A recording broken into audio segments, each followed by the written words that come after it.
From studios at the Milwaukee Journal-Sentinel, this is Fourth and State. In this edition, Jay Williams of the Milwaukee Public Museum chats about the museum's cultural legacy and its continuing fiscal challenges. I'm David Haynes. I'm editorial page editor of the Milwaukee Journal-Sentinel. Welcome to Fourth and State.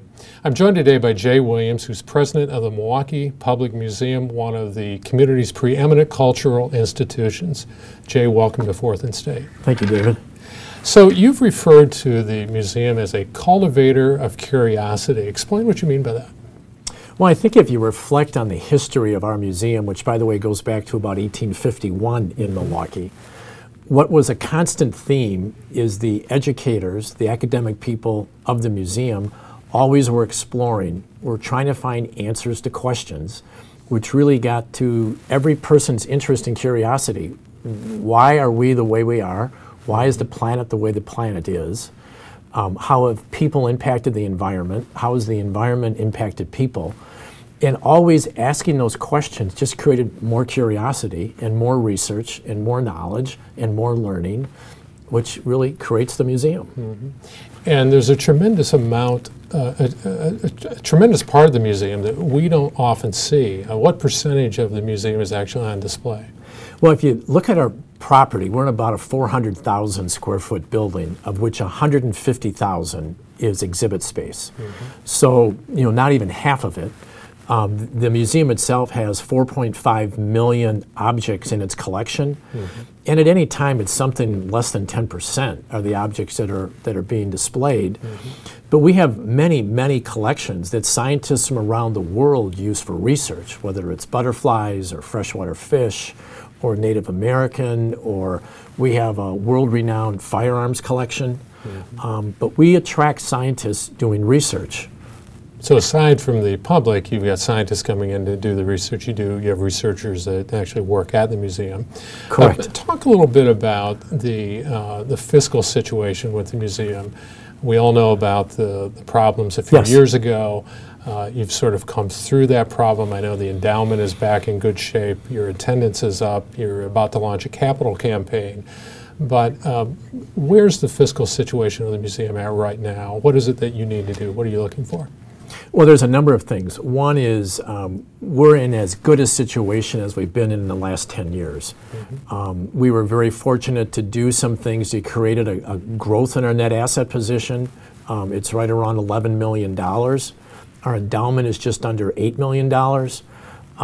As I kind of use the analogy, I kind of think of myself as George Washington at Valley Forge, mm-hmm.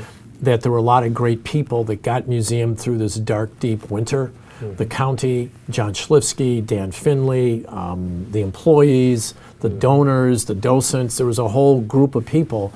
But at the end of Valley Forge, half the army was dead or deserted, the guns didn't work, and they were out of food. Mm-hmm. And that's a bit where we are. So we made it. We're reinvesting in the museum, but we're still a very fragile financial institution. When you come to look at where we are from a net asset position, we've not been better. But if you take a look at the endowment, we have just under $8 million, but we think it should be $45 to $50 million. Mm-hmm. So we have a long way to go to where we think we're on a really, really sound financial footing. And the building itself, I know, has some issues that you're going to be needing to deal with. What are some of those? And is that part of the capital campaign? That's part of the capital campaign. There's a couple of things that are part of the capital campaign.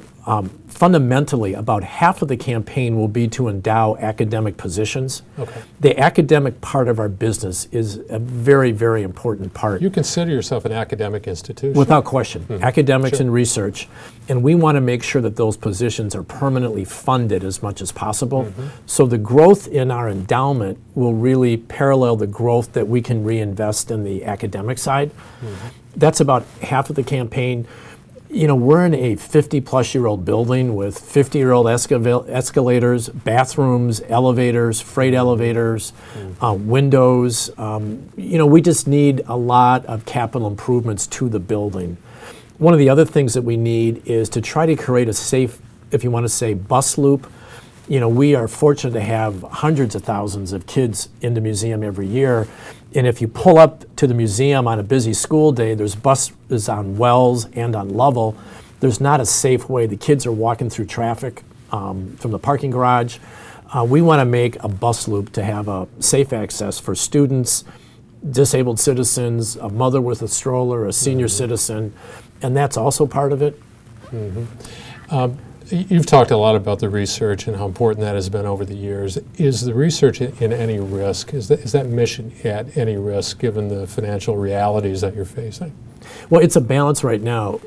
To be a museum, you have to be invested on the academic side. You have to be invested on the research side.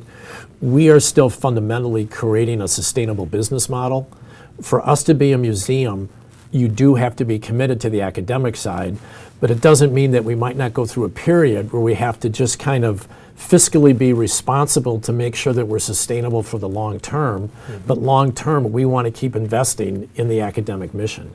And talk a bit about the strategy of the blockbuster. In a story recently that Steve Schultz of the Journal Sentinel wrote, you said that there might need to be some tweaks to that strategy. Yes. You've had the Titanic, you've had Cleopatra recently, which I don't think did quite as well maybe as you would have hoped. What is it that might need to change there? What's happening with blockbuster traveling exhibits? Well, what we're trying to do is make sure the museum is financially sound so we continue to be around for another 150 years. The business model previously, David, was that the base museum lost money every year, maybe rounded off to $1 million, and the traveling exhibits made about $1 million, and those two things offset each other. Right now, what we're finding is we're not making what we used to make on the traveling exhibits. So we need to get the core museum to cash flow and cover its responsibilities on its own. When we have traveling exhibits, which we will continue to invest in, if we make money on those, we will use the proceeds to reinvest in the museum. We just can't count on those to cover the deficit of the base museum. Well, it's a great museum. I know my own kids enjoyed it when they were younger and still do when they come home.